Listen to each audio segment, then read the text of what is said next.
from our hearts at Healing Our Earth and the beauty of the feminine. Thank you. Thank you, Sharon. Thank you for your vision, your so much, creativity. Thank you Thank you all. It too. was a total joy. And stay around because now Dr. Sheila Dovey, our next host, is joining us. And let me introduce Dr. Sheila, who I adore. Dr. Sheila Dovey was born in England and moved to the USA. She's a whole health dentist, humanitarian, and entrepreneur. She is also a television host. Dr. Dovey is a recipient of the Bay Area's Outstanding Woman of the Year Award. She has also been the recipient of the California Patient Choice Award. She takes a special interest in helping the underserved children and women in her local community. On the professional front, Dr. Dovey was the past president and dental health chair of SACDS Dental Society. She's a graduate of the American Dental Association, Kellogg School of Management Institute for Diversity and Leadership. She is an author of a popular children's book called Ninja Tooth Battle. And you can reach her at www.yourcaringdentist.com and www.instagram.com. And you can see the rest on the site. Namaste, global namaste to you, Sheila. It's really nice to be with you again. Good to see you. How are you, Sharon? Coming along. Yes, it's such a beautiful day, and I'm very pleased that you know these women in my life who I adore have come on to bring their messages and their beautiful singing for you all. And you're looking so well. It's been a long time. I haven't seen you for a while. You look amazing. Thank you. Thank you. I was listening into your last guests and the music. Oh my gosh, like Beth and Shanti, it was like it kind of gets into your soul, like you can feel it resonating through your body. It was just so phenomenal. Such a beautiful, beautiful. Thank you so much for bringing these wonderful guests onto our show. I know a lot of them are your contacts, and you know, every time I tune in, I'm amazed at these amazing people that you know. I'm like, you must have such a life, Sharon. Well, you know, you get to 73 and you keep going and you meet many people. And that's one of the things before you take over, I do want to tell you all. Many years ago, my teacher, when I was in grad school, you know, my teacher, my first really important mentor in the world of dance, modern dance and improvisation and creativity, you know, she said, keep going, never stop. Never stop dancing, never stop learning, never stop growing, never stop giving. And Sitara Devi, my Guruji in India, she said the same thing. And this is what I say to you women.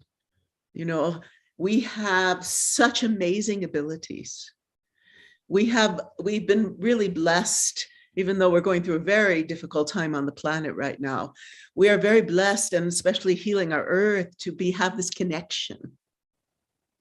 And so encourage each other, love each other, uplift each other. That's what we're here for. Oh, so well said, so well said. You're so right. A lot of people are going through difficult times right now. And, you know, and this forum here has been so amazing for everyone. Can you believe, Sharon, it's 119th episode. You know, can you remember when we first started like a couple of years ago through the pandemic? And this is all we had was just Zoom. And now look at us, we're all connected. We've got Kerry coming on next, and she's all the way in New Zealand. And I think it's like Monday morning out there. You know, it's amazing.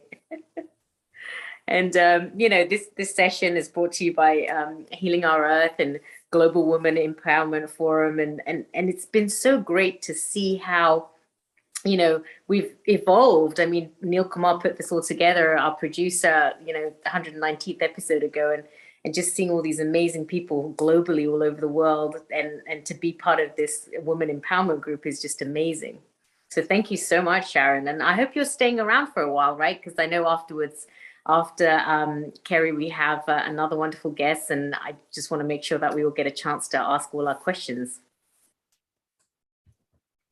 So next is our wonderful guest, Kerry. How are you doing there, Kerry? Doing really well. Thank you so much. And I'm loving, and I know we're running late, but you know what? This is what happens when you get a bunch of women together. So I love it. I love it. We've got so much to share and there's so much wisdom. And so I've been loving listening to these incredible women as well. And oh, it's just, even like you said, those songs, you know, I'm all about frequency and vibration and increasing that within your body and within your physical. And these are the women that allow us to do that. Just like, whoa, we can move up to the next level and increase our frequency just by listening to them. So thank you for sharing, and thank you for having such wonderful guests. Yeah, and as you can see here, we've got such a wonderful panel, and it's great to have everyone on board. And let's do an introduction about you, Kerry. So over 20 years ago, she was told by 2 specialists that she couldn't conceive children naturally. So she started her deep dive into finding natural solutions for herself, and she didn't stop until she found ways to heal her body. Kerry has 6 formal qualifications along with numerous certifications behind her name. She did indeed have children naturally. That's so great to hear. And they're teenagers now. And you look so young to have teenagers. Like, I wouldn't think that you have teenagers. She has over 20 years of experience assisting people and companies to exceed their performance expectations by ensuring they are healthy and balanced mentally, emotionally, and physically. And that's so important nowadays to have all of those in balance. Like, I can imagine that's what you need to have a successful life. While in South Africa, she received numerous awards, was featured in magazines and newspapers, and a TV show, as well as her own radio show.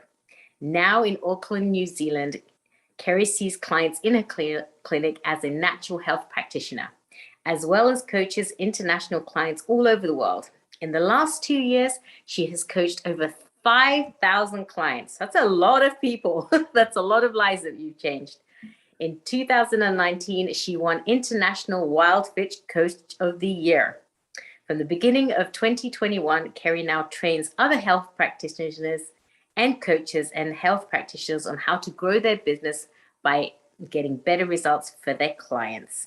And on here, you can see her website, which is www.kerrydell.com and www.kepshealth.com. So welcome, Kerry. Thank you for joining us. What time is it over there in New Zealand? It's 20 to 10 in the morning, so it's not bad at all. But it's Monday. It's Monday morning. So wow, that's great. Yeah, I'm over here in California, and I think it's 12:38 in the afternoon. So isn't it amazing, kind of just all over us globally? I know Sharon's in America too, and Ecuador. We've got everyone all over the world.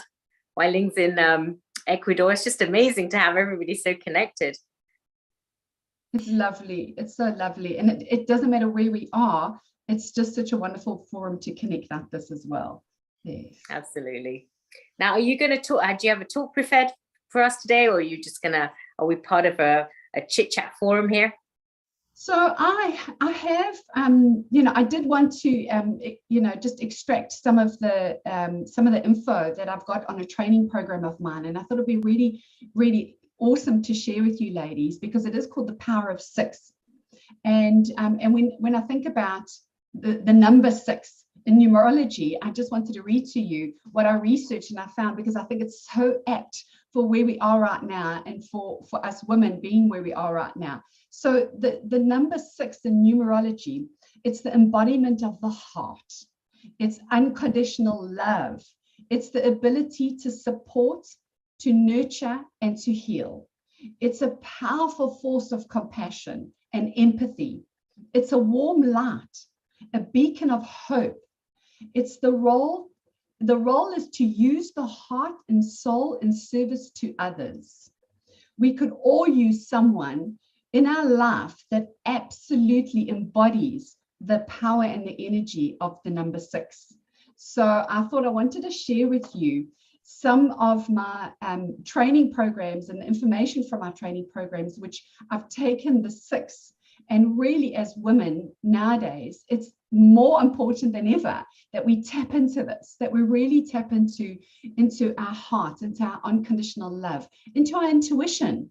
You know, I loved, you know, Effie was saying before as well, taking, you know, what we've learned from the masculine side of us trying to be in our power, but just be there as women. And I think we can when we live with this unconditional love and when we actually just really show up the way we show up. So I wanted to really go through, and I don't know if everybody has like pens and papers, because you can just, you know, mark down a little bit. I have my pen and paper ready. Okay, awesome, awesome. What I wanted to do is I wanted to go through the 6 areas. So the 6 areas of wellness, the top 6 areas of wellness. And if we look at these 6 areas, I want you to mark yourself out of 10. So I'm going to go through each area and I'm going to give an explanation. And then whilst I'm giving the explanation, if you can think to yourself, so out of 10, how am I doing in this area? How am I doing in this area of wellness? Because if I know that I've got one area that I'm excelling at and I'm like, I'm there, I'm really doing well, then I know I need to focus on this other area of wellness that is not doing so well. So when we know where we can focus, then we often can actually take the tools that we need and start implementing it. So 6 areas of wellness. First area is physical wellness. It's our physical wellness. So if you can write there, physical wellness, this dimension considers our overall health and what we need to do in order to maintain a healthy quality of life. It's the ability to take charge of our health and making conscious decisions about being healthy.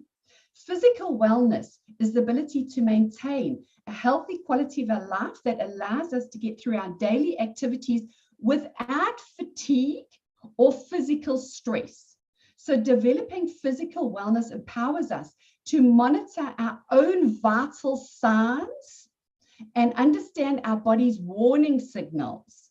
The physical benefits of looking good and feeling terrific most often lead to good psychological benefits of enhanced self-esteem, self-control, determination, and a sense of direction. But when we look at our physical wellness, it's not just about us being energetic and well, but it's also about us tuning into the signs that our body is trying to communicate. So out of 10, how do you feel you are faring with your physical wellness when I explain it in that way? So are you doing really well and you're listening to your body's signs? Or are you going, okay, I need a little bit of attention here? So that would be out of 10. So Sheila, I'd love to talk to you afterwards about your scoring. So I'm going to just I'm not sure. I'm already a low score right now. I don't know if I want to share with everybody my low scores. It's all good. It'll be awesome. But I'll go through all of them, and then we can really just do a deep dive into 1 or 2 of them. How's that? Cool. Sure. Fine. Then emotional wellness. So emotional wellness. Now this is the dimension where we're in touch with our feelings and our emotions. This dimension helps us to cope with emotions of challenge that are challenging us throughout our life.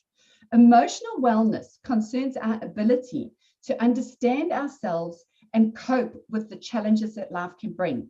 The ability to acknowledge and share the feelings, like share the feelings of anger, share the feelings of fear, share the feelings of love and sorrow, but not collapse into them.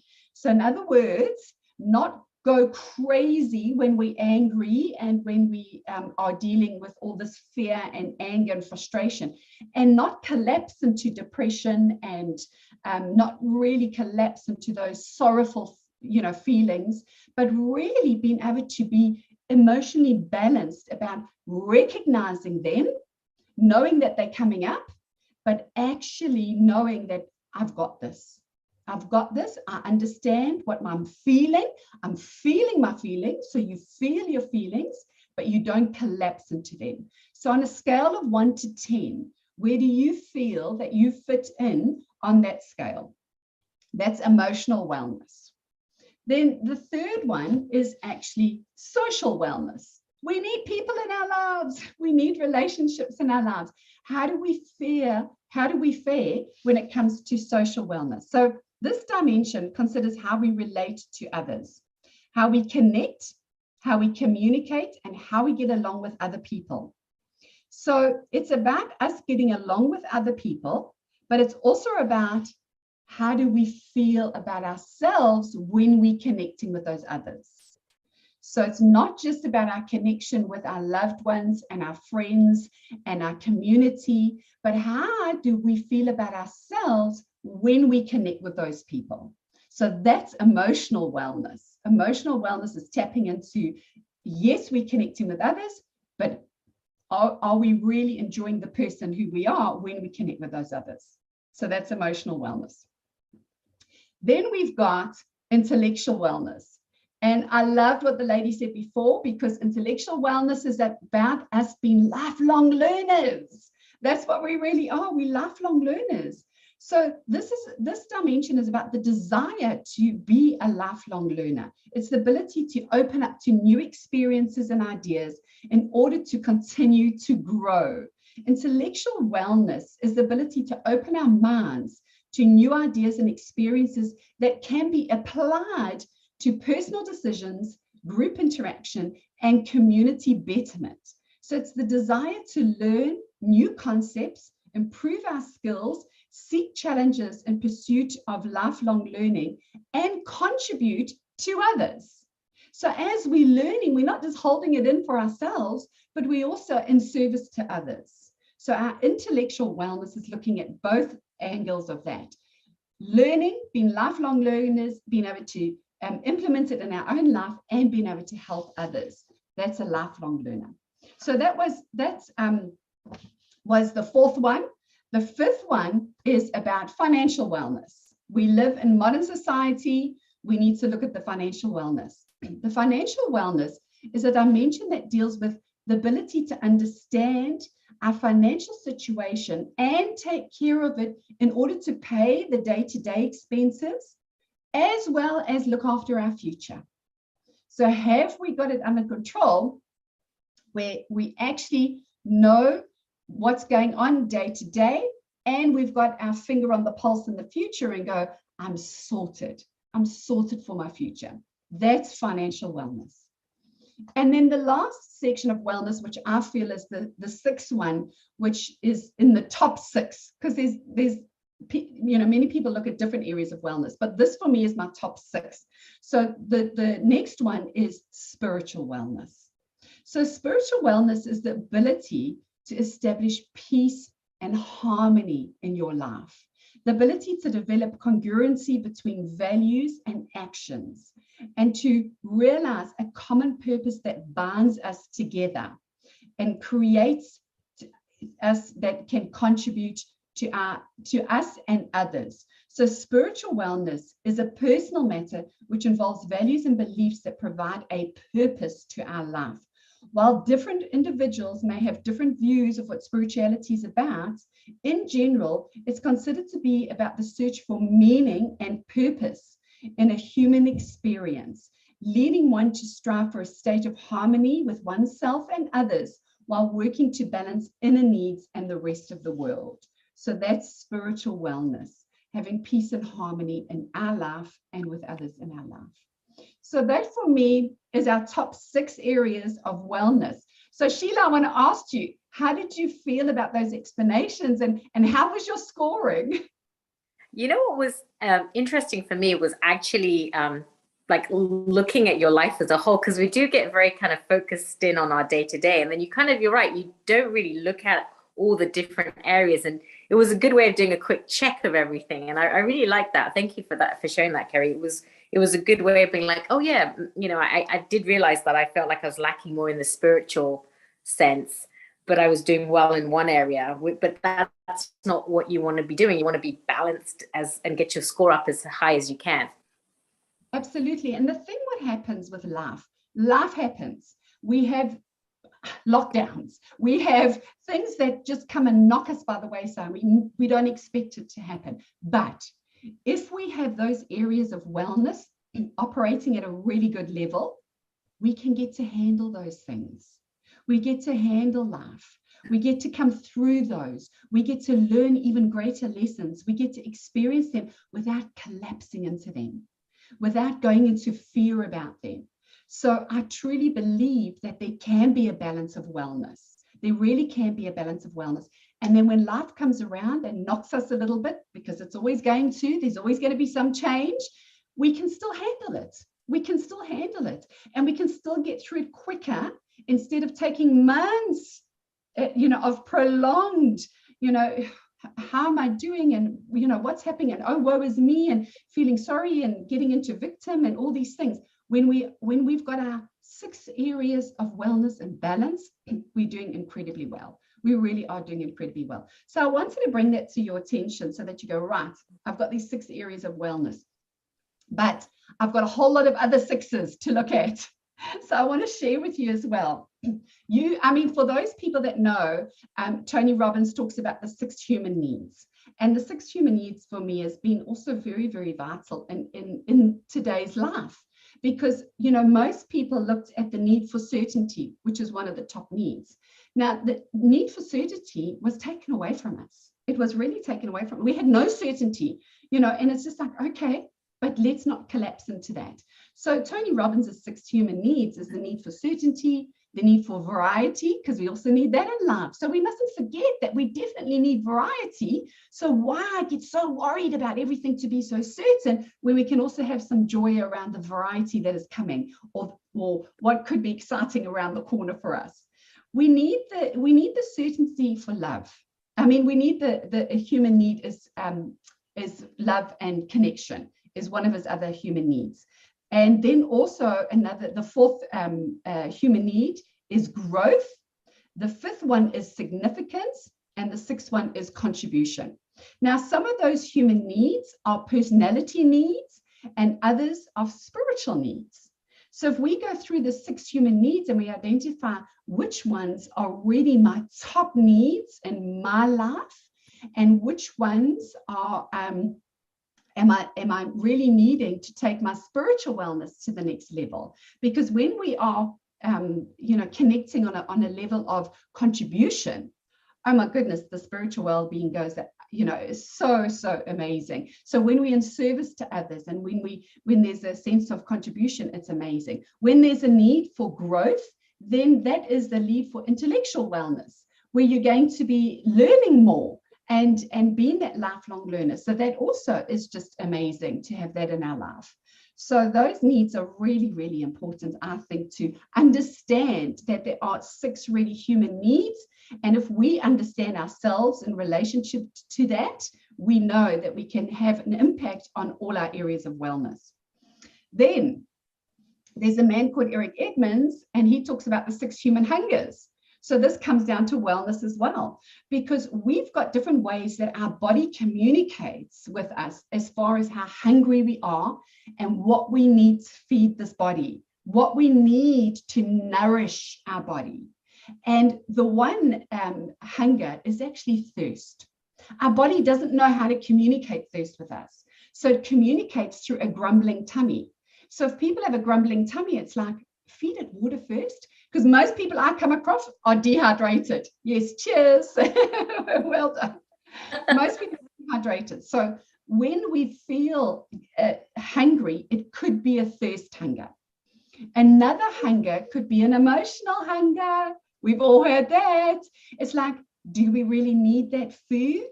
Or is it actually an emotion that is coming up that we're actually just trying to feed? And I know so many people that are feeding emotions at this stage, and it's not nourishing their body. It's not, because it's the wrong food you're putting in. So you've got to be aware which hunger. Now, there is an empty stomach hunger.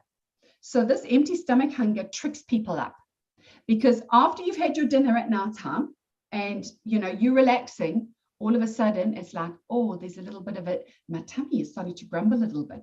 What is actually happening is that because the stomach's expanded over dinner time, it needs to contract whilst it's digesting that food. And so people mix up and they go, the tummy's grumbling, I must need something more. 9 o'clock at night, I must have something more to eat. Meanwhile, If you just wait a few minutes, allow that tummy to go down to its normal size, the hunger will disappear. It's just the stomach readjusting to its normal size. So don't get tripped up by the empty stomach hunger, because it's not a real hunger. It's the organ itself is readjusting. So you sometimes find that, you know, after breakfast, 10 o'clock in the morning, or after lunch.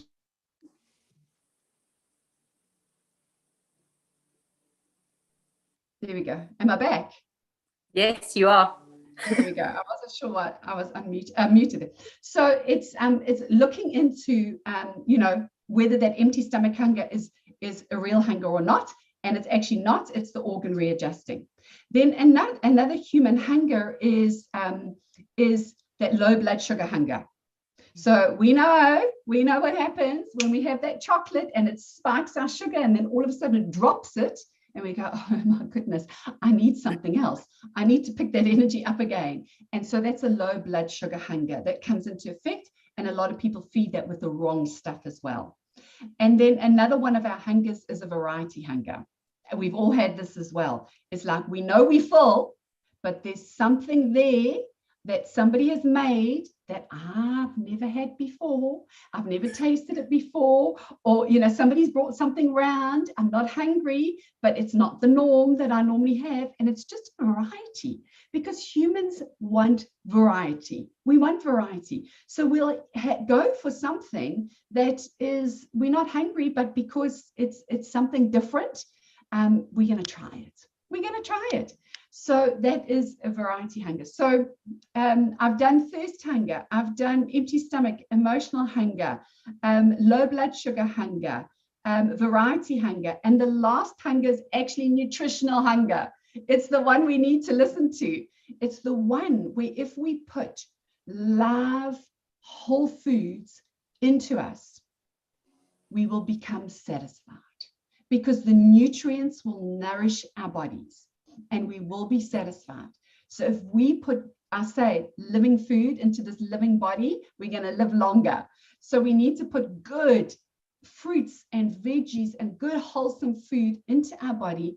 We will be very satisfied with there will be no grumbles. There will be no grumbles, and the hunger will disappear. So nutritional hunger is the real hunger we need to listen to, but don't forget about the thirst hunger. It's really, really important, really important. Cool. So then another number 6 to mention is the six human fears. There are a top 6 human fears that come in, and we've experienced quite a few of them in the last couple of years. And I just want to bring awareness to it, because when we're aware of something, we need to know we can switch to our faith. So this is really aware. So one of the top human fears is the fear of ill health. It's right there. It's right at the very top. We are very much in fear of ill health. And when we're in fear of it, it brings our vibration in our body down, and we start attracting that. So we need to move away from the fear of it, move to the faith that life is good. Life can be good. I can have good health, and we actually move away from that fear. The second human fear is the fear of death. Third human fear is the fear of criticism. So it's like we need to support each other. We need to love each other. We need to be compassionate for each other so that we can help each other through these times. The fourth human fear is the fear of loss of love. It's really, really great in our being and our fears. The fifth one is actually the fear of old age, and the sixth is the fear of poverty. The fear of poverty is really high as well. And so we need to know that we can tap in to our abundance within our life, and also into it's our natural birthright to experience abundance in this lifetime. And so we should not be living in the fears, because once again, that brings down the vibration, and that's what we start attracting. So we want to move away from the 6 human fears, and we want to live in faith. We really want to live in faith. And often it's a supportive environment like we've got today of healing our earth that we get to move away from those fears, and we know that we've got bright futures ahead of us. So I love this community and I love what you guys have been doing, and it's just incredible that you've had so many episodes, and so it's just beautiful that you're all here for each other. So it's really, really special. And then I want to mention the top 6 diseases in the world today, because I'm in wellness, so I've got to mention them. So number 1 is heart disease. Number 2, diabetes and obesity. Number 3, stroke. 4 is cancer. 5 is autoimmune diseases, and 6 is Alzheimer's. And let me tell you, when you look at that list, every single one of them is affected by your nutrition, by what you're putting in your body. And so you can have a plan to avoid those. You can have a plan not to attract those into your life. So if you look at those top 6 human diseases in the world today, we can definitely avoid them depending on the choices that we've made to put good nutrition into our bodies. So good fruit and veg, lots of water, flush out the toxins, you know, really, really look after our bodies, and we will have the long life that we all entitled to. We really can. And then yeah, I really wanted to finish off by saying that the one thing that we need in order to make sure that our wellness is really at the top of its peak is water. And so I want to mention 6 benefits of having delicious water, because water is crucial to our well-being, absolutely crucial to our well-being. And water, it increases our metabolism, it boosts our energy, it lowers the stress in our body, it prevents joint pain and cramping, it nourishes our skin, and the most important thing that water does, it detoxes our body. It helps transport the toxins out of our system. So huge amounts of water are really, really important for us to be able to move into a whole state of wellness. So I think it's really crucial nowadays that we look and we go, right, what are things that can enhance our wellness? What are things that can enhance the different areas of our wellness? And which ones do I need to focus on in order to bring that back into balance? So I hope that by giving you some powers of 6 today, that we've actually taken on board that, you know what, together we've got a good life. And I love that we've got everybody here supporting each other and contributing to this incredible life that all of us can lead. I love connections, and so this is just so important that we have surround ourselves with such good people and such good, amazing, good strengths around us are really, really important. So thank you. That was so great. It was like, it just encompassed everything that you need to live a happy, healthy life in like all these 6 steps. Let's do this. I think it'll be really fun. You gave us so much information. Let's put a checklist together for everybody watching. Just 6, maybe let's put 7 things together for everyone to do. Like the first one, and let's make it practical, things that you could just literally start off by today, and 7 things that you can do. Like the first one was water, right? So we could go get, how much water should we be drinking a day? I truly feel that it shouldn't be less than 3 liters. I really feel we should be drinking about 3 liters of water, because our body is always in healing mode. But when you think about how much water our body gets rid of every day, so how much we urinate, how much comes out in sweat, how much comes out in our breath, we're actually getting rid of about 2 to 3 liters a day. So we need to replenish that in order to flush additional toxins and in order for our organs to function properly. So we need to realize that we're not just putting in water to flush the toxins and to help the healing, but we're also putting in water to replenish what comes out every day. So we need at least about 3 liters of water a day. So how many glasses of this size are we looking at? I would say between 10 to 12. That's a lot of urination. That's going to be spending half my day seeing patients Let and me using tell the you a restroom. secret. Let me tell you a secret. The more water you drink, the less you go to the toilet. Really? The more water you drink, the less you go to the toilet, because the body readjusts, because your organs need water to heal. So they're going to start absorbing it when they know they're getting enough in so they can flush the toxins and they can absorb to heal. So if you increase your water, it takes about 3 days.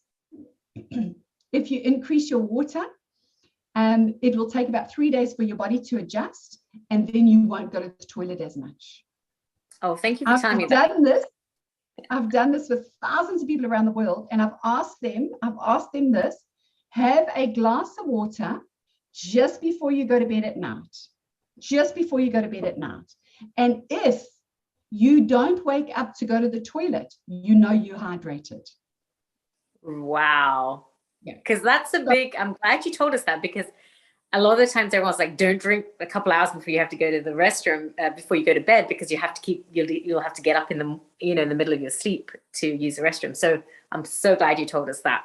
So that's number one. So we were going to go out and let's get a big container of water and then maybe a cup, and then have that water. At least then you can see how much you're drinking throughout the day, and then you can monitor how much water you're having. And the good news is then you can slowly start increasing the water without having to urinate all day long. So that's going to be step number one. Number two, now let's, what do you want to say for step number two that we can implement?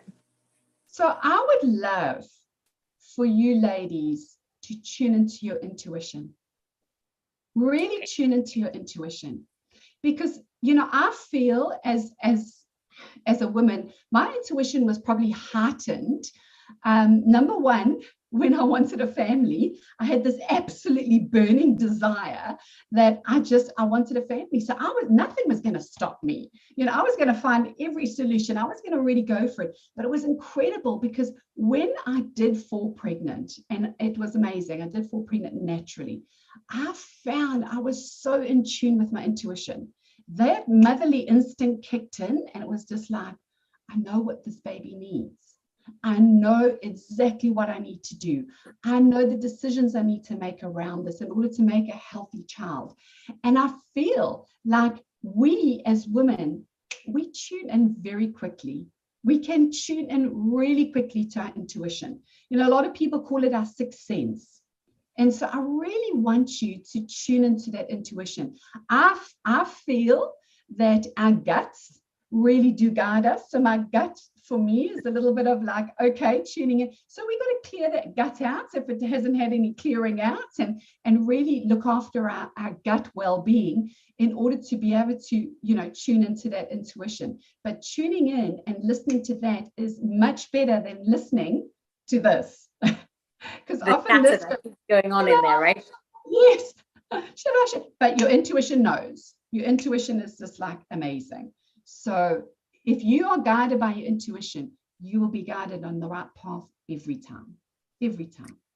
I'm glad that you mentioned the gut health, because that's really everywhere now, the link between the gut health and human health, right? Even there are studies now showing that, like, links with Alzheimer's and mental health and depression, anxiety, and it's so important to get your gut in a good position. So on that topic, and I know we're just on number 2 of our 7 hints, but let's talk a little bit about gut health for a few minutes here. Like, what I know, being in the dental field, is like sugar is really, really bad for you. Not the fruit sugars, but the sugars that you're eating, the refined sugars. That's really bad for gut health. Give us a few tips here as far as getting your gut healthy. So the first thing I think you've got to do is read every label that you come across. Be aware of what's going in. And don't read the nutritional value. It's not the nutritional value, it's the ingredients. Look at the ingredients. If sugar is near the top, then you know it's one of the highest ingredients in that thing. Sugar numbs our brain. It numbs our brain. And it's highly addictive, highly, highly addictive, which is so hard to get over. But it numbs us. If we need to get rid of the brain fog, we need to get rid of the sugar. We really do need to get rid of the sugar. So it is difficult, but I find the easiest way to move away from the refined sugar is to increase the natural sugars. So increase your fruit and your root veggies whilst you're trying to move away from the refined sugars, because then your detox is not so bad.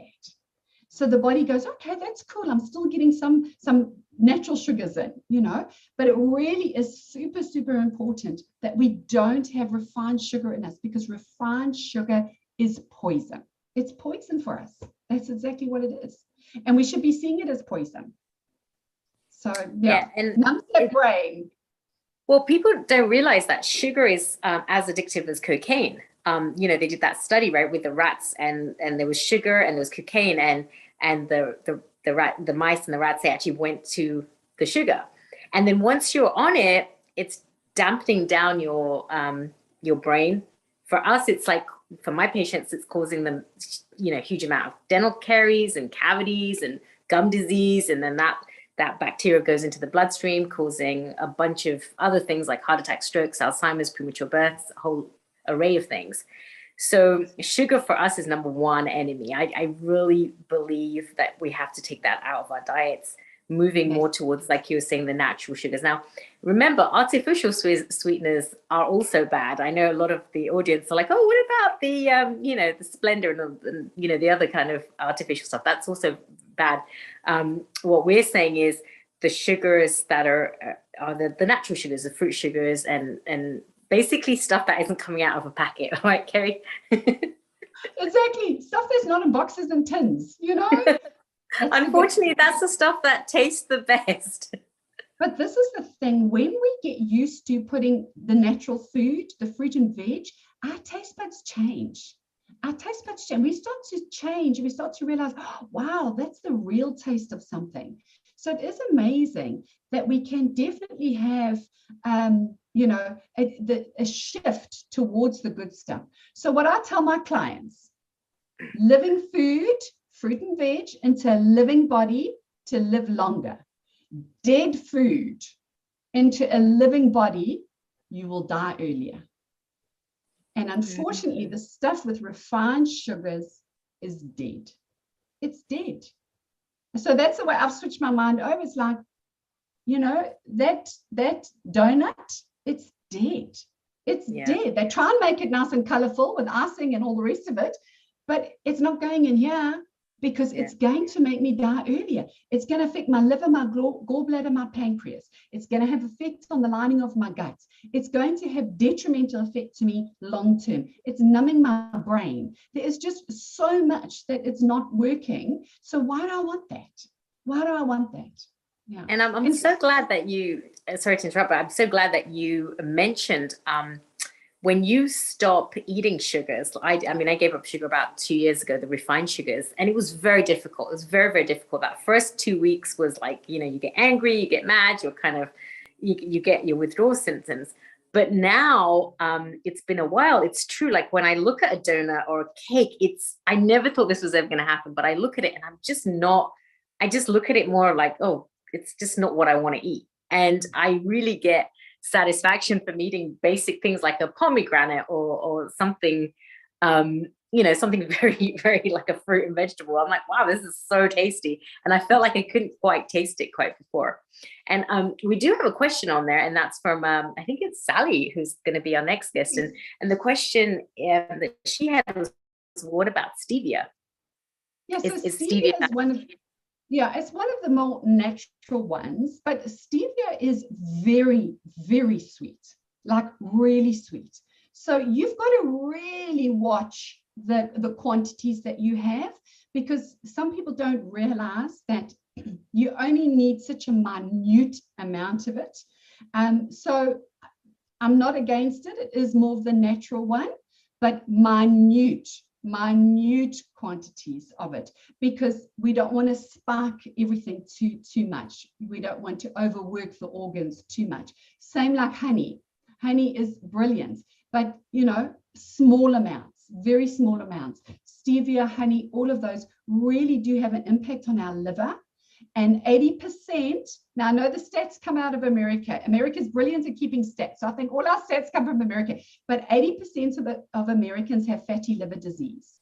And so most of them walk around with fatty liver, they don't even know they've got it. And it's because of the sugar.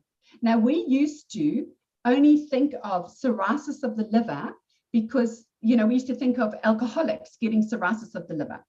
People are getting cirrhosis of the liver nowadays because of too much sugar. So even your honeys and your stevias and your natural sugars, we can't have too much of them because it's still going to have an impact on the liver. And our liver has hundreds of functions in the body. So we don't want to upset the liver. We want to keep the liver as imbalanced as possible. So it's really, really important to keep that good. Yeah. That's great. And I do want to, I want to say something here, because I know a lot of our viewers from all over the world, different ages. I just want to remind people it's never too late to start.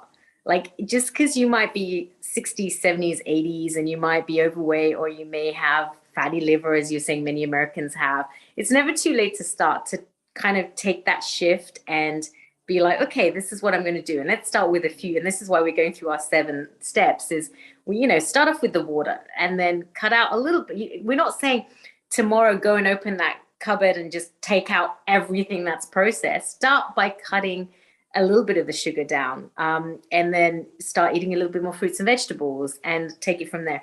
And so that was number 3. So we had the water, the intuition, the sugar. What's the next thing that you want to implement? I would love people to remember to breathe. Mm-hmm. We're living in a stressful environment. We're living in stressful times. And we really, really forget that deep breathing is so important to, first of all, bring us back to the present moment. Then it really is about opening up arteries and veins, allowing more oxygen to be circulated around our system. We forget how important deep breathing is. In fact, deep breathing even helps with constipation.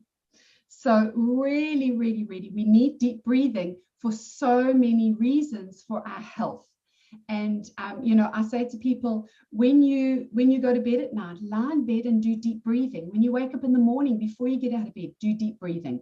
If you're jumping in a car or transport to work, do deep breathing. The minute you get on the toilet, do deep breathing. You know, take things that you already do and just add some breathing to it. But do it in a very, very structured, mindful way so that you know you're helping the body. You're really helping the body. So just do that deep breathing. And when you say deep breathing, are you just, is the regular that, you know, kind of breathe in for 3, breathe out for 3? What's a quick? So yeah, I do breathe in for 5, hold for 5, breathe out for 5. So just a calm rhythm. Breathe in for 5, hold for 5, out for 5. Yeah. Got it. All right. I know it. Just a rhythm, just nice deep breathing. Got it.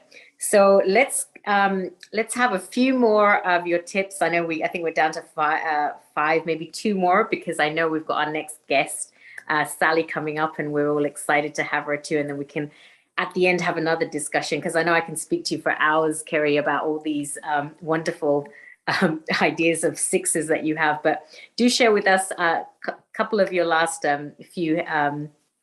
few things that we're all going to start today. Let's say today, we're all going to start some of these things today.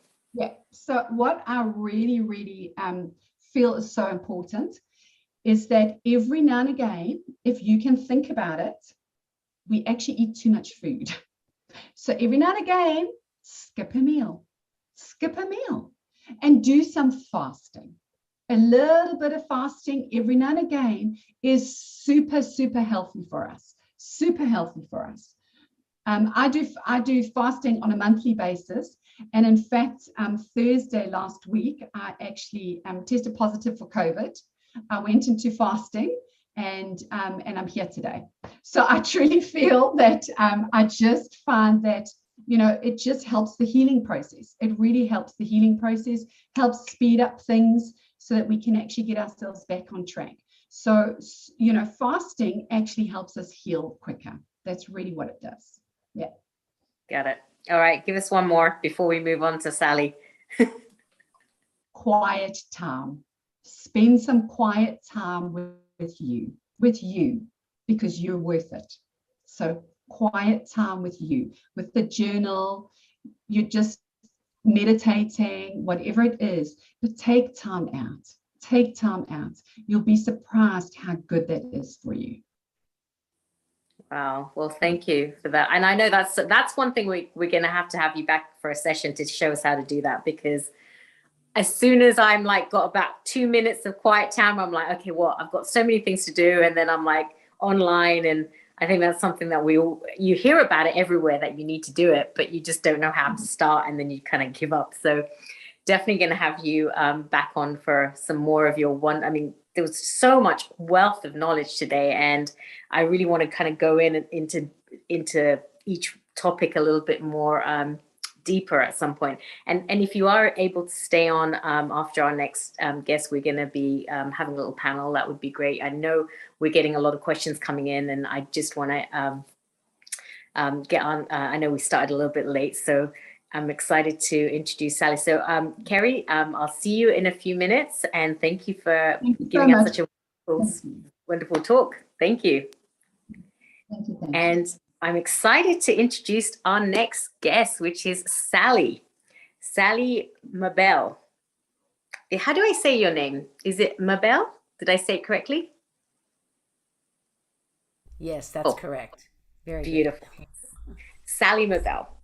Now, she's going to be talking about empowering your voice and presence. Would you like people to listen to what you have to say when you speak? Would you like to have more confidence and presence when you present yourself? I definitely would. Sally Mabel is originally from the Philadelphia area and has been based in New Zealand for the past 18 years. She's an award-winning speaker, an author, and international authority on the voice of leadership. Sally has trained hundreds of business leaders to develop and express their authentic voice and to heal their early wounding around speaking up and being heard. And I know that they do say, hey, you know, after death, I think public speaking is the second thing that everyone's fearful of. So definitely this is a great skill that you have there. She is trained vocal coach and actor, as well as trained teacher and ordained interfaith minister. Sally will lead us in some interactive exercises to empower our voices and presence. Sally will share some practical tips to help us feel clear, confident, and connected when we speak or present ourselves.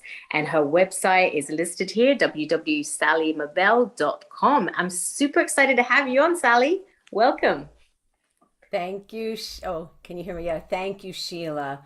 I'm very excited to be here, and thank you, Carrie, who gave us all those tips. I'm sitting here going, oh, I don't have enough water.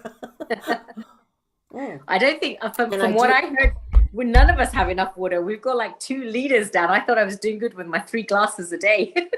No. And I do get up, Carrie, in the night and go to the loo, and I thought I was drinking too much water because of that. So you've really given me food for thought. And interesting, someone put up in the chat that Lent began a couple days ago, and it's a period of fasting where Jesus went out and fasted for 40 days. So that was a good tip as well as fasting. I thought, I could skip a couple meals. Brilliant. I'd like to start, because we are from New Zealand, Aotearoa is the Maori name. I'd like to start with a Maori karakia, which is traditional way to start a presentation, followed by a waiata, which is a traditional song. And I'll tell you what it means after. E mihi ana ki te kotahi tangapure, ko ia hoki te tino tōmata o te aroha, o te whakaro tahi me te atawa. Kaore he tangata ko atu ia, e whakakotahi tia kina wairua tū rama katoa, ko rato ne te whakatinanatanga o rato kua whetu rangatia o te nyako arataki. What that means is toward the one, the perfection of love, harmony, and beauty. Don't we all want that? Golly, the world needs that now. The only being united with all the souls, united with all the illuminated souls that form the embodiment of the mystery, the master, the message, the mother, the spirit of guidance, which is that intuition that Carrie was talking about. And then after the karakia, if you go to a traditional New Zealand ceremony, there's always a short waiata. And this means love, faith, and peace to one and all. Te aroha, te whakapono, me te rangi mari e, tato tato e. One more time. Te aroha, te whakapono, me te rangi mari e, tato tato e. Beautiful. Thank you for sharing that with us. That was You're amazing. You welcome. started speaking and suddenly your instrument came out and then these beautiful words and beautiful music came out. Thank you so much. Thank you. Well, I mean, I'm seeing a lot of people's pictures. Like there's no one live. Thank you, Judith. Judith and Mita, you are live people. Everyone else has put up their photos. I'm imagining they're all tired of sitting. In fact, I had my photo up earlier. So I invite you to stretch. Oh, hello, Dr. Wai Ching Lee. It's nice to be able to look at live faces, you know, so you don't know whether, but I was up when I had my photo up, I was up stretching and just moving around because I don't like to sit too long. So I invite you to, if you want to go up and stretch, fine. So my question to you, ladies, I'm going to talk to Wai Ching Ling and Judith. Am I saying that right? Judith? Judith. That sounds, maybe she's from France. And I'm going to talk to Sheila because, and Mita, the people who are live, I'm going to talk to you ladies, okay? So we're going to have a conversation. I'm going to ask you, All right. what is blocking your authentic voice? What is blocking your full voice, your full presence, okay? I've got to think about it in your head. Don't answer yet. But there are two things that generally block our full voice, power, and presence. We all deal with them to certain degrees. Brene Brown, who is a social psychologist, talks about these two things, and they are the voice of shame. And what does the voice of shame say? I'm not good enough, or who do you think you are? Who do you think you are to be big, bold, beautiful, powerful? Who do you think you are? And I'm not good enough. If those voices come up in you, that is the voice of shame. And that is one, on the psychological level, that is what's blocking most of our voices and our full power. I am here today, however, to teach you, and the best antidote for that, as Carrie was saying, is self-care, self-compassion, tuning into your intuition, your emotional well-being. All of those health tips Carrie gave you, those will be helpful in terms of emotionally. Physically, there are things we can do as women to help our voices be heard. And I'm going to show you some physical exercises because I find that women's voices, they can be tended to be high and squeaky and they don't have very much authority. And so when people, and they kind of go on and they don't take very much breath. And so they just kind of talk like this and people tune us out. Okay. I'm exaggerating, people. You're not. So I'm going to suggest, you know, Carrie also talked about the breathing, that before you speak, you take what's called an earth breath in and out through the nose to ground you. So when you're about to make a point with someone, you kind of breathe in and breathe out. When we do that, that calms that superficial nervousness that will have us running at the mouth. The other thing is what it does is it says, I am worthy of taking up space. Research shows that when we speak slowly with a lot of breath, that is psychologically as if being sort of a lion in the jungle, taking up physical space. They have also done studies where people who take up a lot of physical space, you know, guys who sit back in their chair like this, and you put out your hands like this, if you take up a lot of physical space, you increase your sense of testosterone, your assertiveness hormones, your endorphins go up. Taking up physical space can help your sense of presence. However, taking up space and time, as I'm doing now, helps your presence.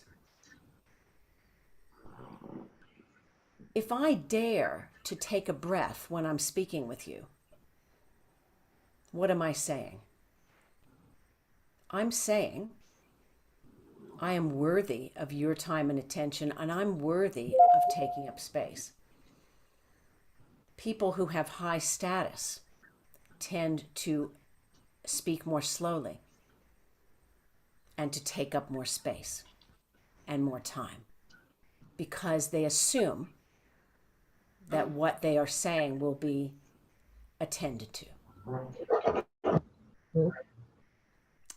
Also, people who have more status and authority, they tend to articulate their words more clearly. They choose their words. They don't just blah, blah, blah, blah, blah.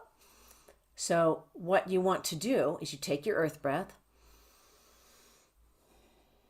and then one technique to slow down your mind, your racing mind, and to keep it in tune with a more polished, steady voice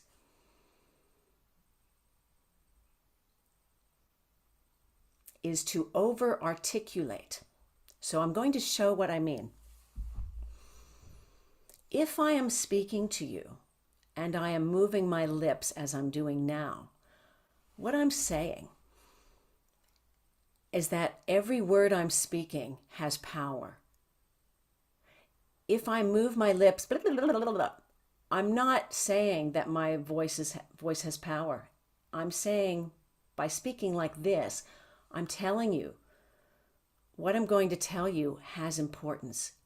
It's worth taking time to articulate. To practice that, ladies, we're going to practice a couple tongue twisters, and I can see you on screen. Tongue twisters are a great way to practice energizing your lips and articulation. Okay, here we go. Peter, do you all speak English? I'm assuming if you speak English, good. Otherwise, it would make it more tough. Repeat after me, and I'm going to watch your lips so I know whether you are listening. Because I don't want to waste my time. My life energy is important, as is yours. So we're going to get right to it. Repeat after me. Peter Piper picked a peck of pickled pepper. Peter Piper picked a peck of pickled peppers. Excellent. Who was that? Was that Jude? Oh, that was Me. Dr. Watching. Excellent. Sounded very authoritative. Here goes. Let's try Judith now. Watch my lips. I'm articulating. Did Peter Piper pick a peck of pickled peppers? Let's hear Judith.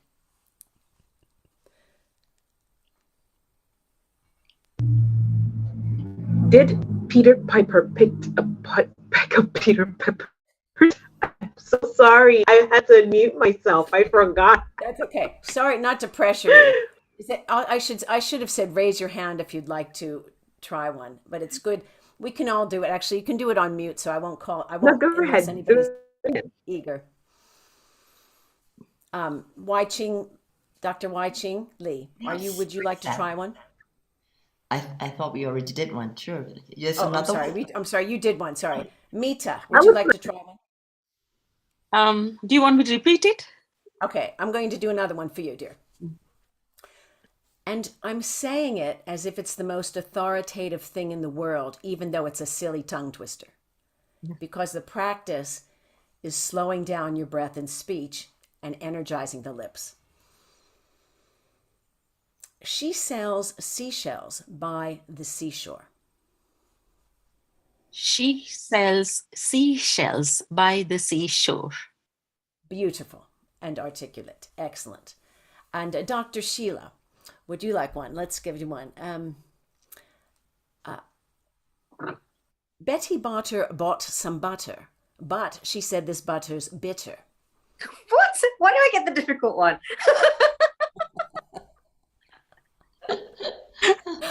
Should we break it down? Betty Botter bought some butter. Say again. Betty Botter bought some butter. Betty Botter bought some butter. Excellent. But she said this butter's bitter. But she said this butter is bitter. Oh, good. You ladies are all so articulate. I was thinking people came who needed to empower their voices. You sound very good. Sally, we've got an international audience here. Here you're interacting with the those that are on the Zoom call, but we've got the bunch out there in the whole global that are hello out there, people. You know, so many people watching. And okay, great. Live. So right now, people, if you're watching this at home, I recommend, those are two things, specific tips, right? The earth breath,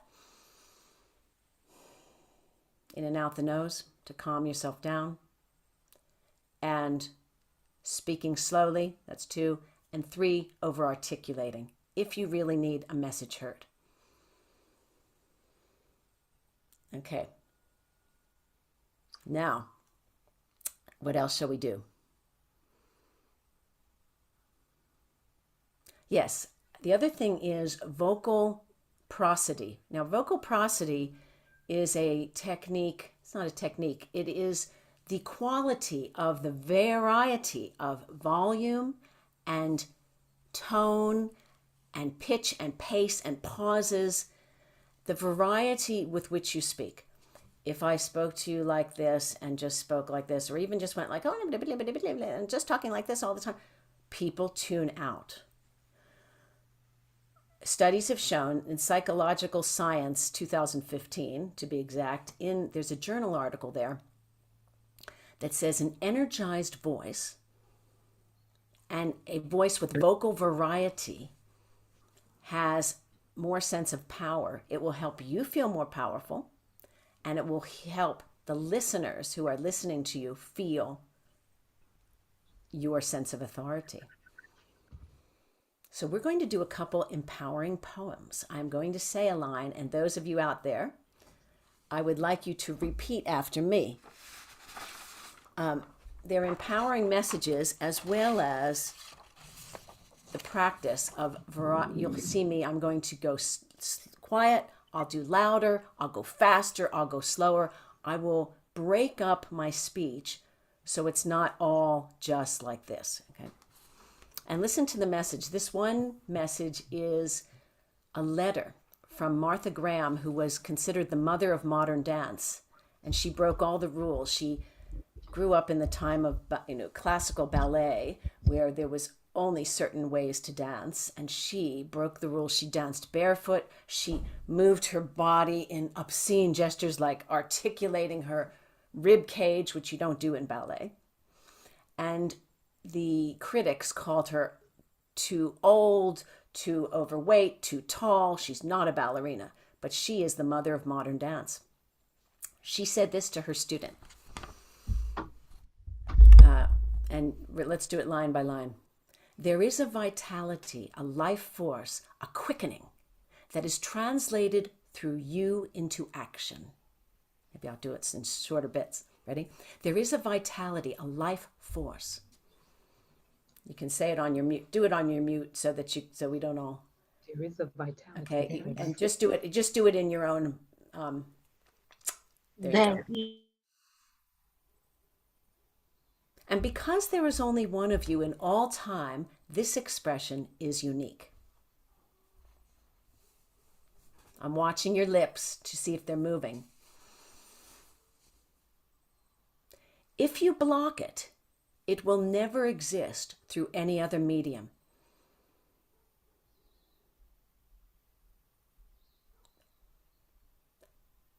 Beautiful lips, ladies. I see the lips moving. And be lost. The world will not have it. Now, it is not your business to determine how good it is. Let me say that again. It's not your business to determine how good it is. You say that.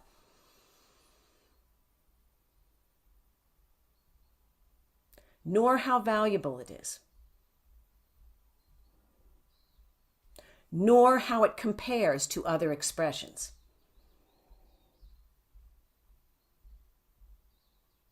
It is your business to keep it yours.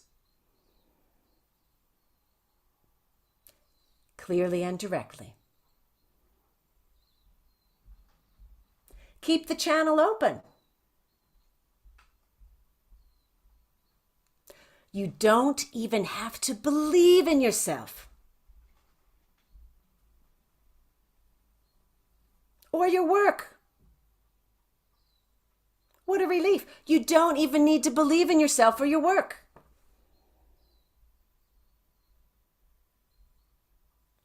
You only need to keep open and aware directly to the urges that motivate you.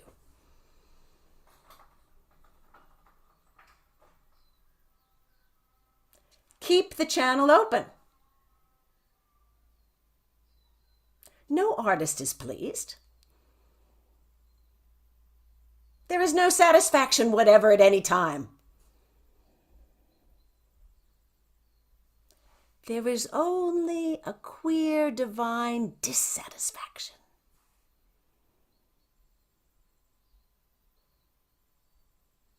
A blessed unrest that keeps us marching and makes us more alive. Beautiful. I'm seeing your expression. Thank you so much for those ladies who've got your video on. I can see you. And if you're at home doing it, good on you. We say that in New Zealand, good on you, instead of good for you, which they say in America. Okay, here's another one. One day you finally knew what you had to do and began. Forgot to say, this is The Journey by Mary Oliver, award-winning poet. Beautiful poem. Though the voices around you kept shouting their bad advice.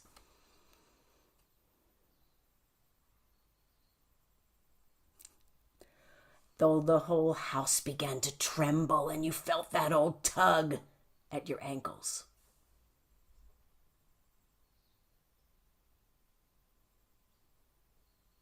Oh, I'm loving your expressiveness. Mend my life, each voice cried. But you didn't stop. You knew what you had to do.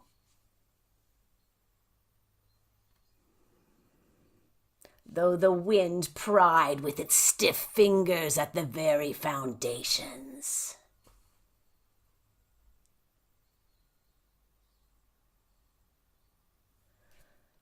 Though their melancholy was terrible.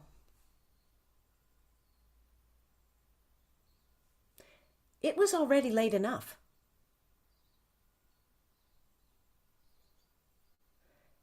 And a wild night and the road full of fallen branches and stones.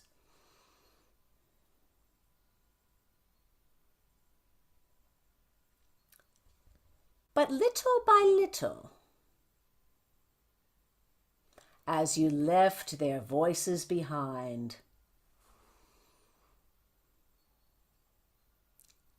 the stars began to burn through the sheets of clouds.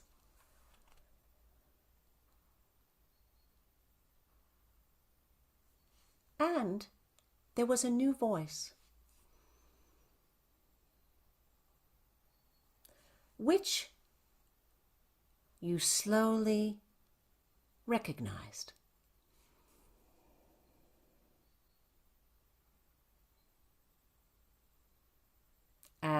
your own. As you strode deeper and deeper into the world.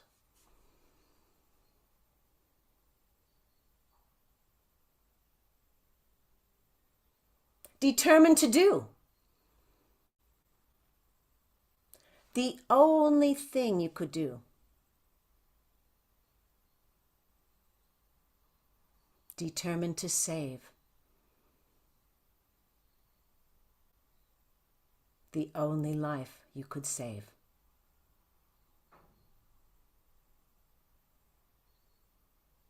Beautiful. Thank you so much for doing. I was watching your expression. Beautiful. Thank you. That's online. The Journey by Mary Oliver. And the other letter is, you can, I don't know if it's online. Oh, I think it is. It's called Martha Graham's Letter. If not, you can email me and contact me.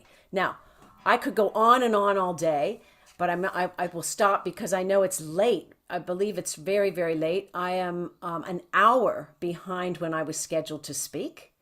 So I'm sorry that the folks who logged on an hour ago to see me didn't get to see it, but hopefully this will be recorded. Is it being, yeah, it's being recorded, Yes, so that's good. it's recorded and available on www.healingourEarth.com. Excellent. Okay, so now I've got lots more I could say, but I just want to be mindful of the time. How are we doing, Sheila? I think we're doing good. I think we can keep going for a while. Can we go for a little bit? Yeah, Okay. sure. I mean, I'm having a wonderful time. Good. All righty. So let's see here. Yes, voice. I would like to get your questions because I know that they said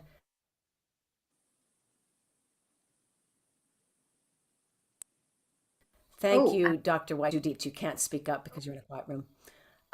One thing I recommend in terms of practicing your voice, I do a walk every morning, and in that walk, I'm rhythmically singing, chanting sacred phrases, and I walk somewhere where there's not that many people. I realize I live out in the country at this point. Thanks, Mita.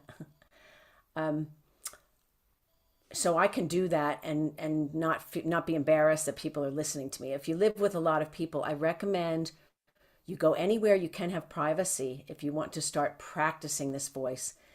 In a car, I used to, when I was ashamed and embarrassed at first, I used to go sing in my garage. I'd close all the windows and doors, and I thought, oh, well, people can hear me, but at least it'll be muted. And then I would go in the car when I was driving, and all the windows were up, and I would sing and speak. If you can read poetry, that's a wonderful way to start to practice your expressiveness. And emotional poetry that connects to your power. That's a wonderful practice. And again, doing that deep breathing, it's more than just for our physical health. It's for our emotional health. If I'm about to lash out at you and I take that deep breath, I'll give myself a few moments pause to think about that. The other thing that I think is important for our voice is to realize that we are channels of a much greater force. We are channels of the great mystery. Call it what you will, spirit of life, God. And as we recognize that we are channels and we get our egos out of the way and we say, my mission right now is to inspire and empower you, and I'm going to get out of the way, this being called Sally, I'm getting her out of the way so I can focus on you. When I'm focused on you and how can I help you, my voice is powerful. When I'm focused on me and, ooh, how do I sound? How do I look? Ooh, are they going to buy my stuff? I sound terrible. Judy. Okay, but let's face it, Carrie talked about our financial well-being. We live in a world where that is set up to not be empowering. And so that's the one point where I wasn't so certain that I might have a debate at another time with Carrie. I feel that we live in an interdependent world, and sometimes our finances may be handled in a different way than through us making lots of money in our business. You know, in other words, we may have partners that work the job so that we can do our ministries and our mission. We may have people may have a benefactor. I mean, lot of the spiritual teachers, I'm thinking of, you know, they didn't have any money. They didn't have money. They did their mission, and their mission attracted people who supported them.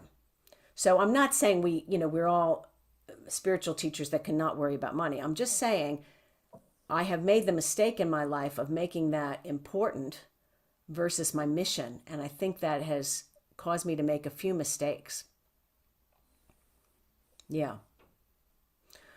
So I'd love to add to that, because you've hit the mark there, because when you're in your mission, the abundance flows anyway. So and it may not.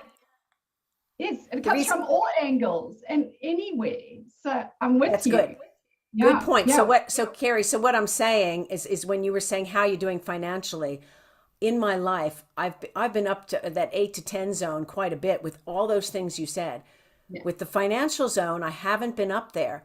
But what I've realized is that I have been supported anyway in different ways, whether it's through a grant, through my husband, through whatever. So even though my shame around that left me scoring myself at a 2, what I have to realize is that as I'm an interfaith minister, right? I run lots of groups, mentoring groups. I teach the dances of universal peace. I feel very empowered and inspiring when I'm doing that. It's all on a koha basis. Koha in New Zealand means gift, charity. You know, like people put money in the basket, or people I often will give folks scholarships, or and then if I go to corporations or businesses, they will pay corporate fees. So I'm very flex with how I do money, and that is not always looked upon as a good business decision. However, as a mission decision, it's been very good. It's almost like the universe has just provided for you because you've made a decision to give out, and somehow you're taken care of. Thank you. And that takes a lot of trust, and trust is not something that people don't. Let's face it, all the commercials out there want you to not trust. They want you to be fearful of your health, so you buy this, fearful of your investments, so you buy insurance of this, fearful of this. We are programmed in this world to be fearful. And women, our power is in our love, in our heart, in our connection with truth, God, spirit of life, and that is our power. And we have to be careful not to value ourselves based on how much money that we have or physical things that we have. Now, one thing, as we know, it's quite appropriate at this time in the world. Do women cause wars? No. It's the men out there causing the wars. And their fear, their lust for power, their lack of trust,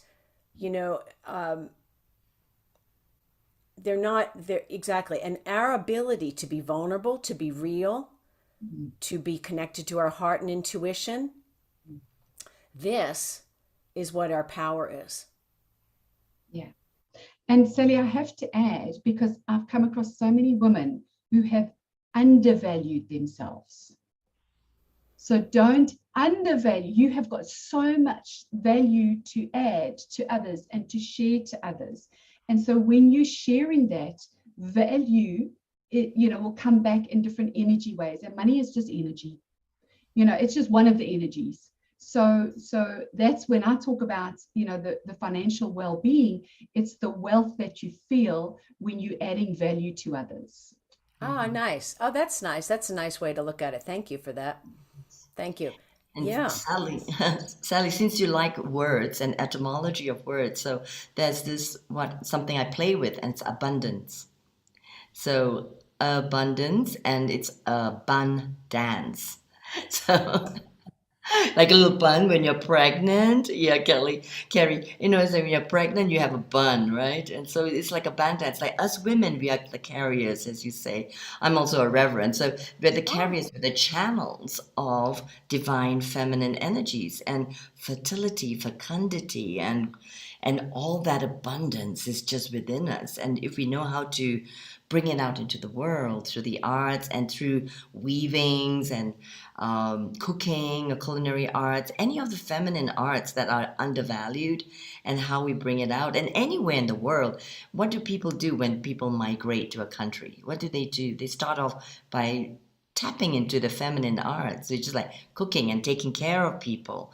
So, that's what we do when we bring in the divine feminine again, is to really know that we are totally 100% fertile. And that in this exchange of commerce, right, the spiritual commerce or eco-commerce, that's when we barter or when we exchange our gifts. Like now, it's just so enriching. And this is what's so wonderful and so abundant. And also I help people with their money matrix. I help women with making money and creating wealth and keeping it, because I had to learn it myself.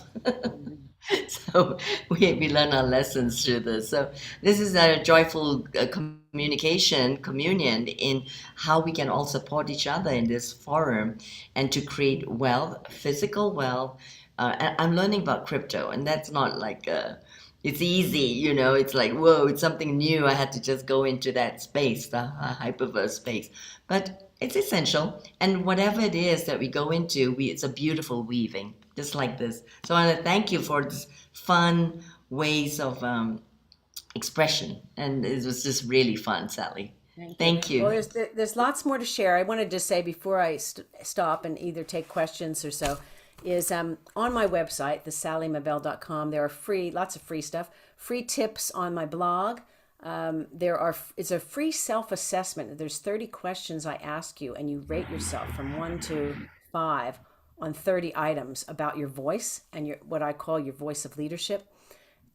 So you can do this self-assessment, and I'm also going to offer a free session, and then I'm going to offer a 10-week program, 10-week mentoring program, where weekly we will do work on empowering our voice and presence.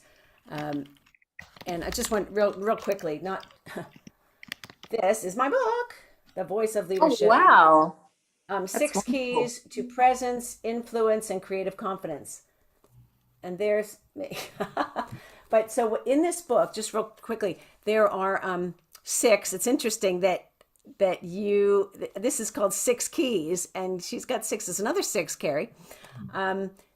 Just to give you, it's voice, vision, values, vitality, visibility, and veneration. Veneration meaning treating yourself and others with deep respect. So there's a lot of good tips in here, and I just wanted to say a lot of that. We can talk further if you are interested in talking further. Go to my website and contact me. And if you're interested in that 10-week mentoring program, I'll do a free session on the 17th of March, New Zealand time, 4 to 5, which is your guys' time. Is Wednesday, the 16th of March, I think, 12 p.m. in Tokyo, 8:30 a.m. in India, 7 a.m. in Mauritius. I saw some of the countries that were here. So if anybody wants to know more about that mentoring course or the mentoring session, thanks, you're scrolling through, thanks. Yeah, we have the screen up showing your wonderful website with all the great work that you do. I'm having a great look here. Presence, influence. Thank you. Thanks for showing that. Feel free to do that. And if you want to know more about the Dances of Universal Peace or singing, I've got a YouTube channel with about 20 sing-along songs that you can kind of sing in all different languages, some from New Zealand, and mostly in the different spiritual traditions. So we've got Hindu, Buddhist, Jewish, Christian, etc., Islam. That sounds so great. So go to YouTube, go to my YouTube channel. But for now, I will stop talking and say thank you very much. And if anybody has any specific burning questions, happy to answer those. So there is a question that's come up, and it's the question is for women that are in relationships. how do they get heard? Like, can you give some tips for them in a relationship? Maybe their husband, their kids. What's a good way of them being heard in a relationship? Good, very good question. Very good question. Let me do a earth breath while I pause and reflect on that. One of the things is you don't start speaking to your partner until you have their attention. One of the mistakes you make is you go, "Oh, honey, I really want, can you please get me the baby?" And they tune you out. However, if you say, "Honey, I really need to talk to you about something important. Can we sit down? Could I have your attention? Can you look at me so that I know that you're hearing me?" Here's one. Depends on what kind of mood they're in, but this is a good one. "Can you just say back to me what I said so that I know that I got my point across?" Get them to mirror back what you said. That's a good one. Because you'll see how much they're not listening. I'll say, David, didn't you hear me say that? And they'll be like, "Oh, no, I was some." So if I say, "Could you please tell me what I said? Because I'm not sure that I was clear." I knew damn well I was clear, but I'll say, "I'm not sure I was clear, but could you tell me?" And then that will, so those are a few tips. There's some more tips. Also, depending on your personality type, you probably heard of the 4 behavior types. There's 4 different priorities and ways people communicate, which is, you can remember by A, B, C, D, E. The A is all, because we all do all types. The B, I forget, A, B, C, D, E. Oh, being, the being type. People who just like to breathe, hang out. They like everything to be peaceful, no conflict. They go slow, right?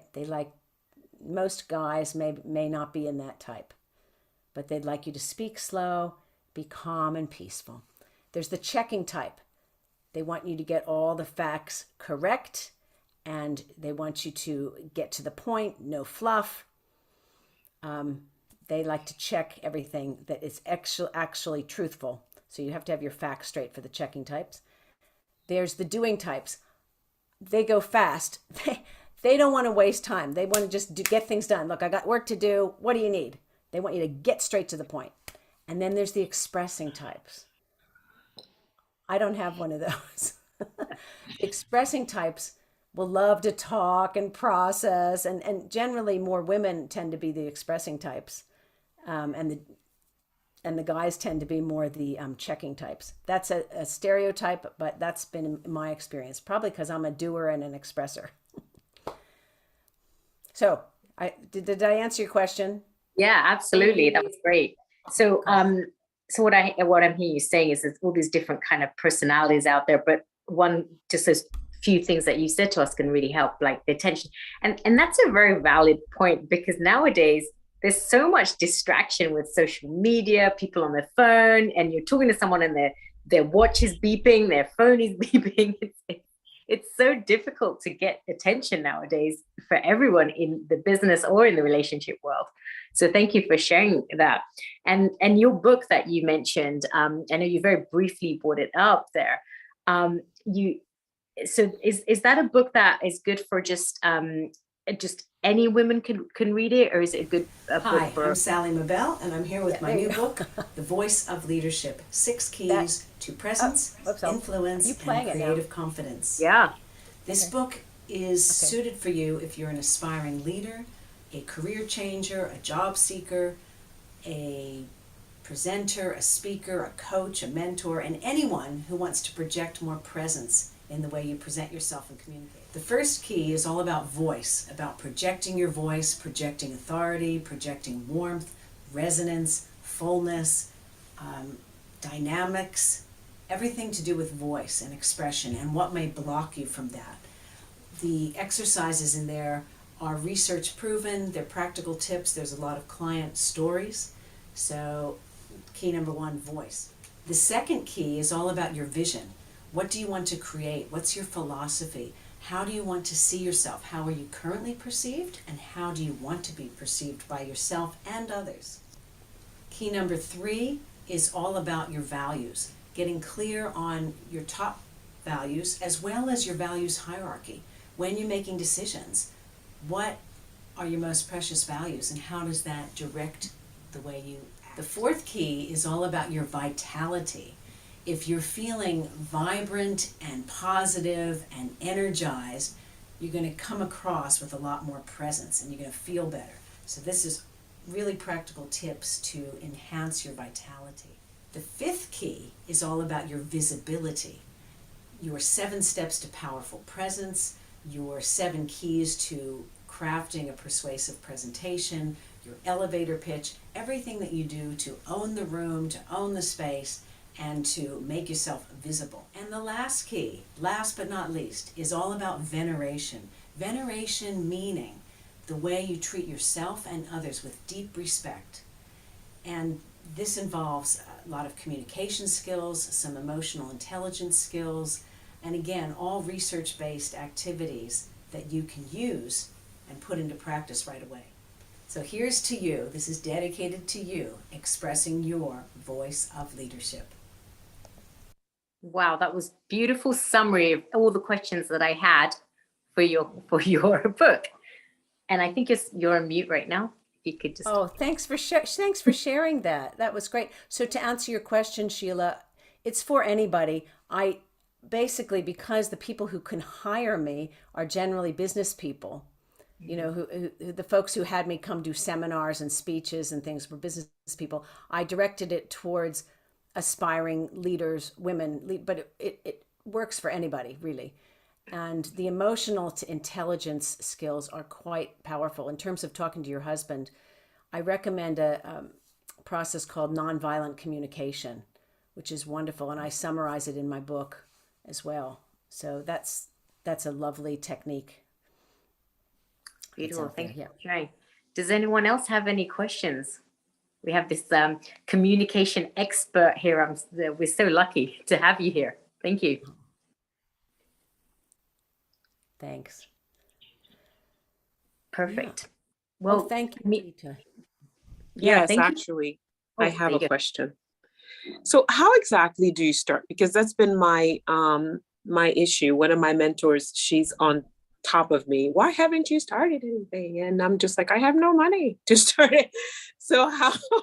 But then she's like, you just start. That's how I started. I'm like, okay. I have a 13-year-old son. So how do you start? Good question, Judith. What you do, this is how I started and how I started to actually book speaking engagements. I gave free talks. You don't need money to give free talks, but you need courage. So you get your talk together.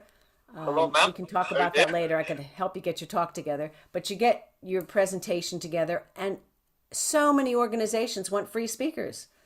Rotary clubs, women's clubs, business clubs, Toastmaster clubs. There's another organization you probably know of called Toastmasters. Do you know that? Mm-mm. Where are you located? I'm here in New Jersey. Oh my gosh, there'll be tons of Toastmasters. If you Google Toastmasters, it's all about public speaking, and it's a free thing you go to.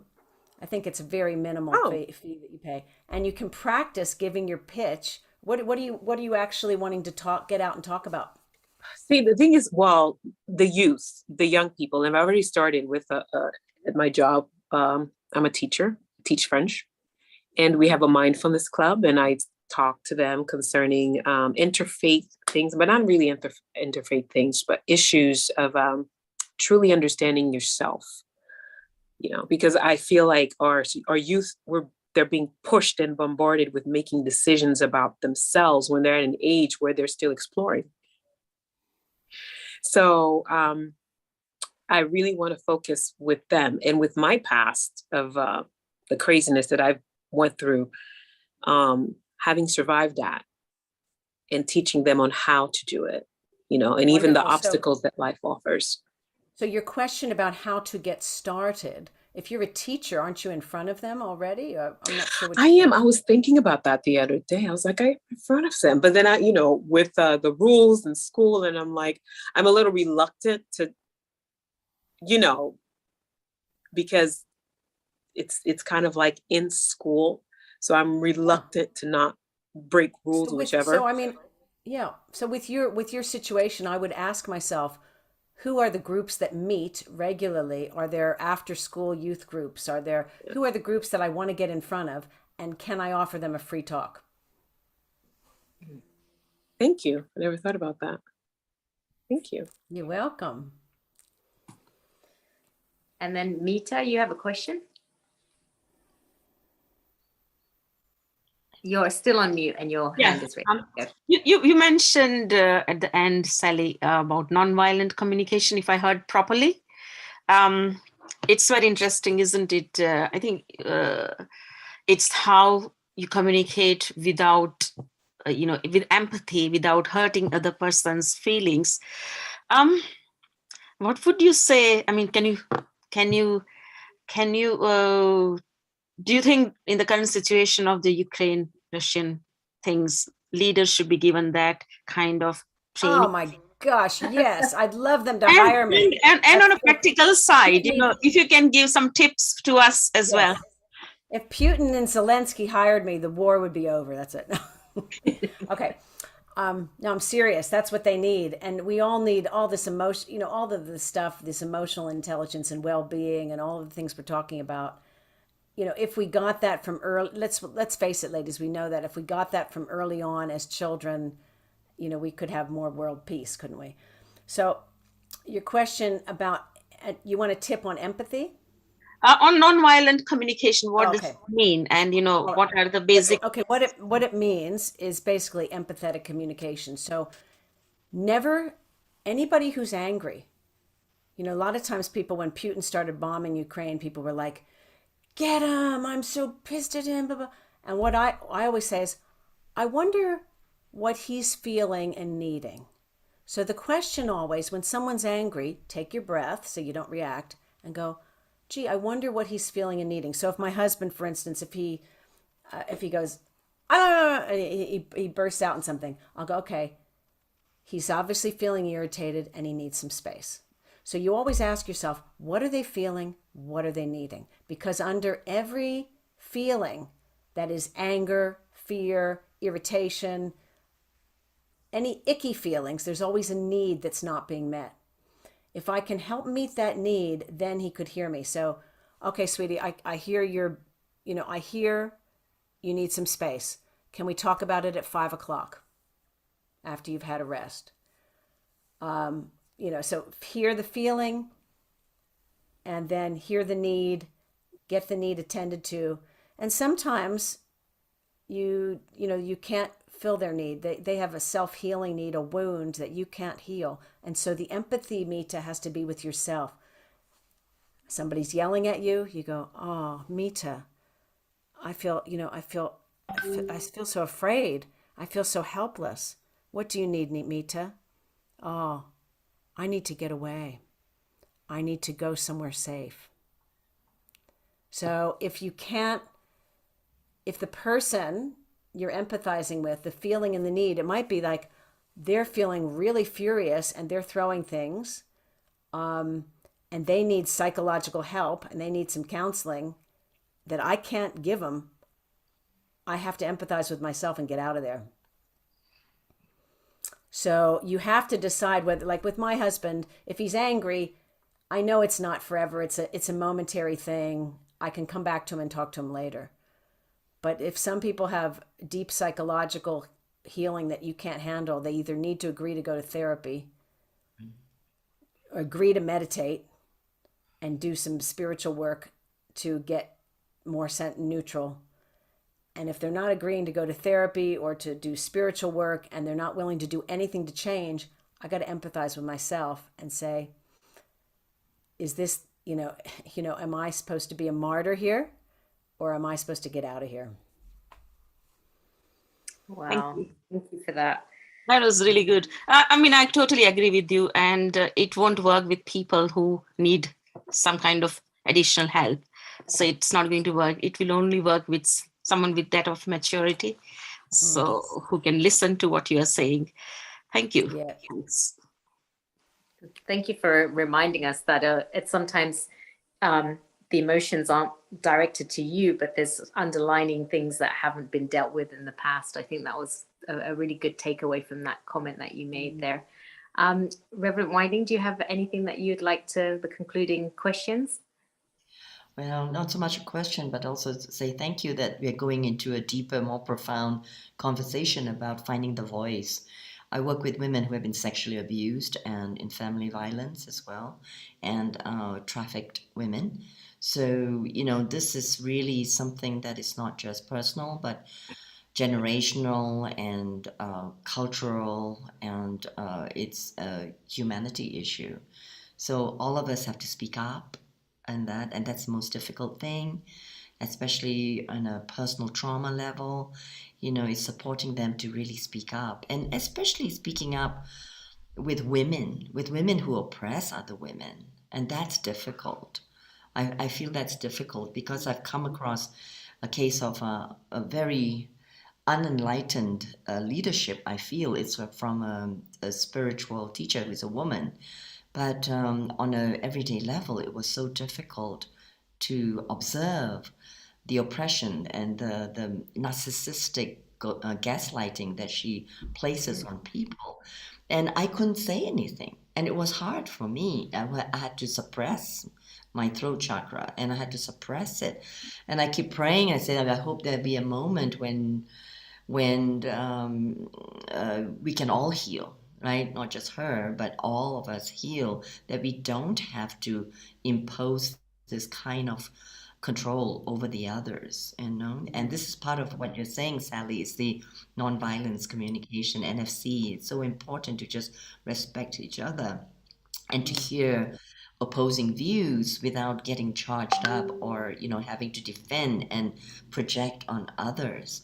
So I was just praying for that as well. And suddenly, if we can all bring this feminine gifts of listening and speaking from our hearts to the masculine matrix of warring and having to be right, you know, if only we can do that. So anyway, yes, we can.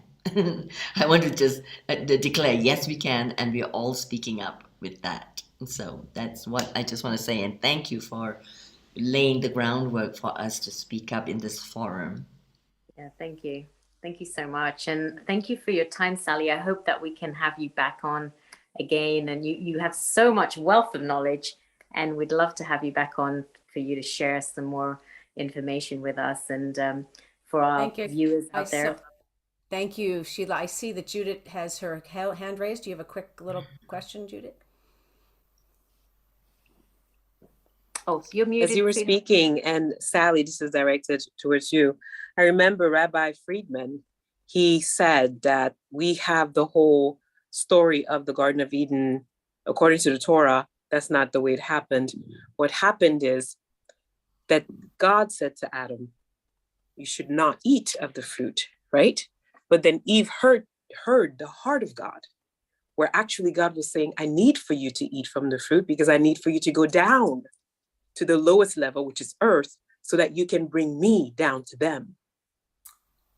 So he said that once everything happened and God had a conversation with Adam and said, no, she heard me. You didn't. She heard my heart. So even though I said, don't eat it, I really wanted you to eat it. So women have that ability to hear from the heart of God because, you know, yeah, it's amazing. He's an amazing teacher. So I wanted to share that with you, Sally. Thank you. I don't know why. Just felt like sharing that. Well, I appreciate knowing that. That's quite good. I know, yeah, we could talk. That's another conversation. So isn't it lovely? We have lots to talk about. Yeah. And lovely to meet all these people from around the world. Thank you. And so we're definitely going to have you back, Sally, because we've got to share some of that wealth of knowledge that you have. Beautiful. And thank you very much. Is this the end of your is this the end of the seminar now? Are you Yeah, this is the end of our, this is the session was put together from Healing Our Earth, and the Global Women Empowerment Forum. And special thanks to Kieran and Seema that put this together. And they've done a wonderful job. 119th free episode. That's amazing. And thanks to Neil, who helped coordinate me, Neil Kumar. Yep. Yeah, Neil Kumar's been amazing because he's managed to put together so many people every single Sunday without fail. There's so many guests, so many people on here from all around the world, and just giving free information and just sharing a lot of love. And the community is so amazing, and it's really helped a lot of people during the pandemic to have this amazing community. So thank you, Neil. And this was our 119th episode, Healing Our Earth Global Women Empowerment Forum, for the women, by the women, of the women, towards the women. And I'd like to say thank you to everybody, and a global namaste to you